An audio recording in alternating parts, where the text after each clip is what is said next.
terms of percentage. 100%, 102%, 80% like that. So this is on Y. So operating self-sufficiency means in general, so kind of qualitative terms means they generate enough revenue and profit from regular operation without relying on outside donations. That's right. Cover enough expenses, so they generate enough money to be sustainable. So they don't have to rely on extra funding anymore. They are self-sufficient. So that's what most MFI wants to be. Their goal is not maximizing profit. Their goal is to provide financial services, especially loans, to people who doesn't have any credit history or collateral, right? So they want to do that, but they cannot keep losing money because otherwise they go bankrupt, right? School goal is never maximizing profit. We are a non-profit organization, but if we lose a lot of money, we have to start to cut, right? Because you cannot just waste a lot of money, right? We have limited money, right? So similar idea. These guys' goal is not to maximize profit, but they have to be self-sufficient. So ideal situation, they make some profit, not a lot, so that they don't have to rely on other people's donations. So what affects this? What affects this? Right? So that's the correlation and regression. So I want you to focus around that. So one thing is X1 could be. So bad X variable is some of the measures that goes into Y. Right? It's like this. If profit is loosely defined as revenue minus cost, and you try to do the regression on profit using revenue and cost as in X1 and X2, this is kind of silly. It's part of the formula. Of course they are supposed to be related. So those kind of measures doesn't make sense. It will be highly correlated because it's part of the formula. It's like this. Try to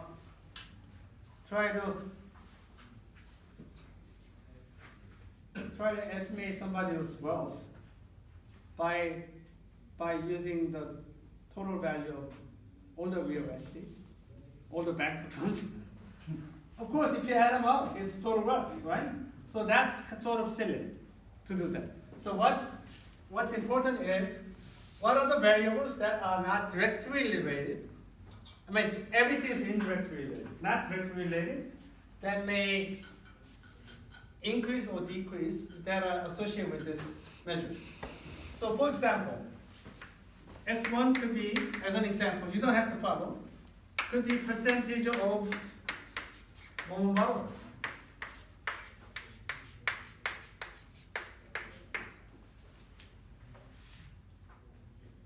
Because it's loan borrowers tends to be less risky, so default rate tends to be lower in general. So that may help you to operate better.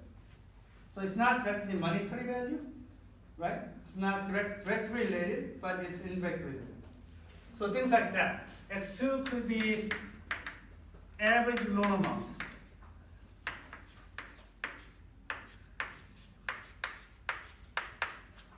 Right? If your average loan amount is small, it means what?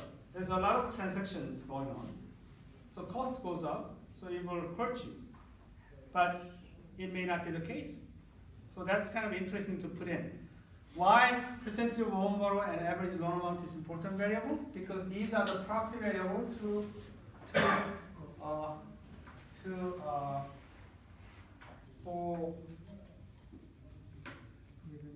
for addressing the needs of actually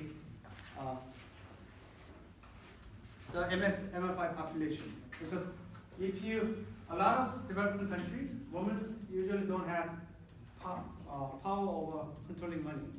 So guys make money and the guys give some money to spend, and then women don't have a lot of power. and then because of that, society is not changing. So some MFI is actually strictly lending money to women only, so that women can be empowered and then start to change the family and society. So that's very important. So socially, if MFI wants to carry out the social mission of what? Helping the poor and then empowering the woman, then this has to be important. Average loan amount, the smaller the better. Why? If your goal is to reach out the base of the pyramid, then these people at the base of the pyramid do not need a lot of money. They just need a little bit of money to start on something, like buying used sewing machine, and then start making something. But it is not nice for you, because if you loan out $100, $50, $100, there are so many transactions that we have to deal with.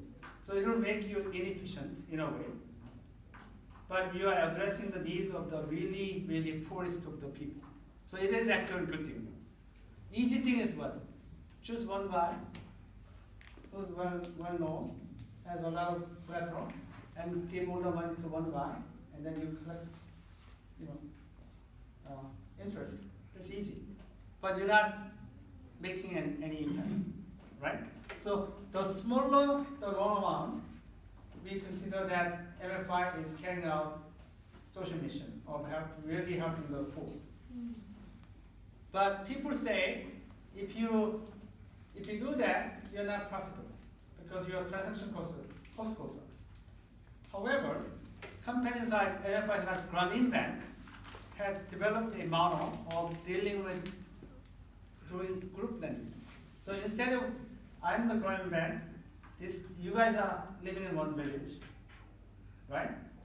And then instead of dealing with everybody individually, I have an individual who's representative, and then I'm dealing with her, and then she is going to collect everything for me. So it's just kind of ideal group lending. So she is my client, but I have some intermediary. And then because you guys all live in one village, if you don't pay, then what? You lose your face? Because I'm saying, if you don't pay, there was no next loan to this village. So if one person start not pay, then everybody has to pitch in and then pay for the person. So actually, because of that kind of structure, the default rate is really low, and transaction cost is not that high. So there's a way to work around that. So it doesn't mean necessarily that small amount of loan is necessarily increasing your cost a lot. So you can have more variables, and then you can do the correlation and then the regression, and then create story around that outcome for your country. Right? You can do simple linear regression using one of these against this. Or simple linear regression, y is power 30. Power 30 is percent portfolio at risk, meaning 30 days, meaning what? Somebody is behind the payment 30 days or more. So part 30 is a measure of risk. That's on Y. Why? What affects this? The relationship between woman borrower and part 30, in general, negative. The higher the woman borrower, the percentage of woman borrower, women generally are more careful with the money, right? And they are less risk in general. So your portfolio at risk is usually inversely related. So what I'm saying is, percentage of woman borrower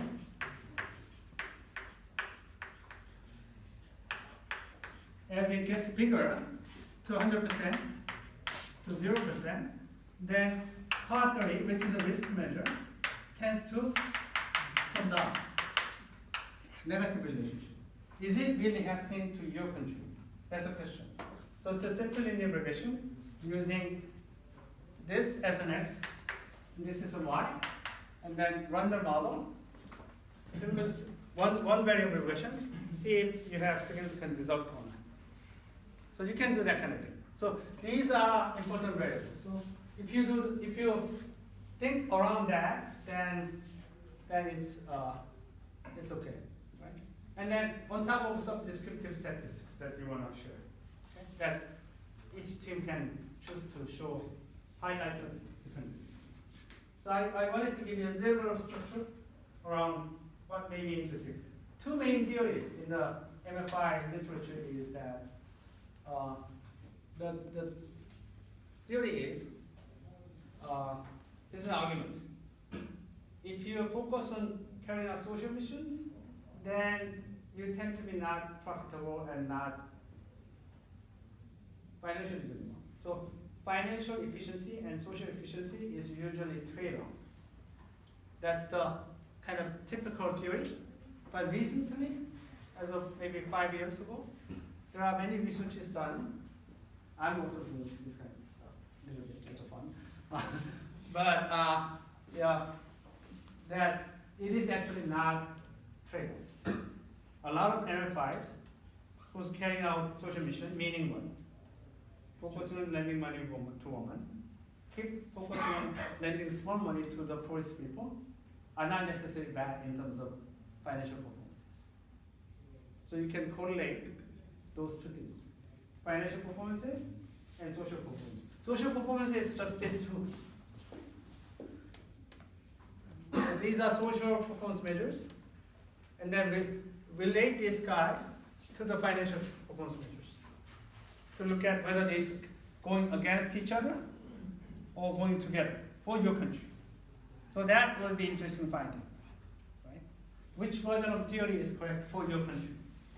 Traditional theory is what? If you focus on social mission, you tend to not do well financially. But recently, people say it is not mutually exclusive. You can do both very well. And that's my finding too, in Philippines, somewhat recently. So for the country that you selected, for the time period that you are looking at, whether that's the case or not. So that's something that you can do for the project. And it is doing something like that is looking at it as if you are conducting the research on this, rather than looking at random things. So you have many columns, you can ignore a whole bunch, and then focus on maybe about 10. You read the title and then make sure to keep this.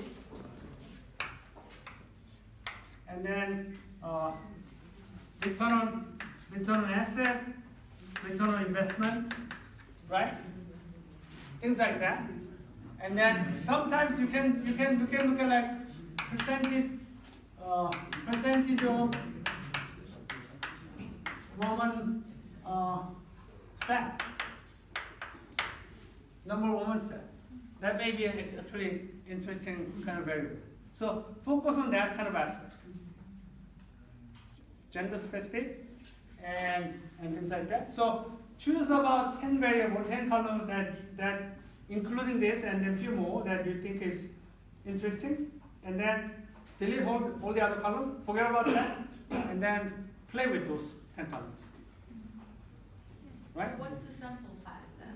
Sample size? 30? Sample size is whatever you have. Your country choice will determine. Oh, whatever the total number when we have here. Yeah. If you choose to look at 1 year, you may not have many centers. You may not have many rows. Most countries don't have that much data. Typically less than 100. Unless you look at multiple years.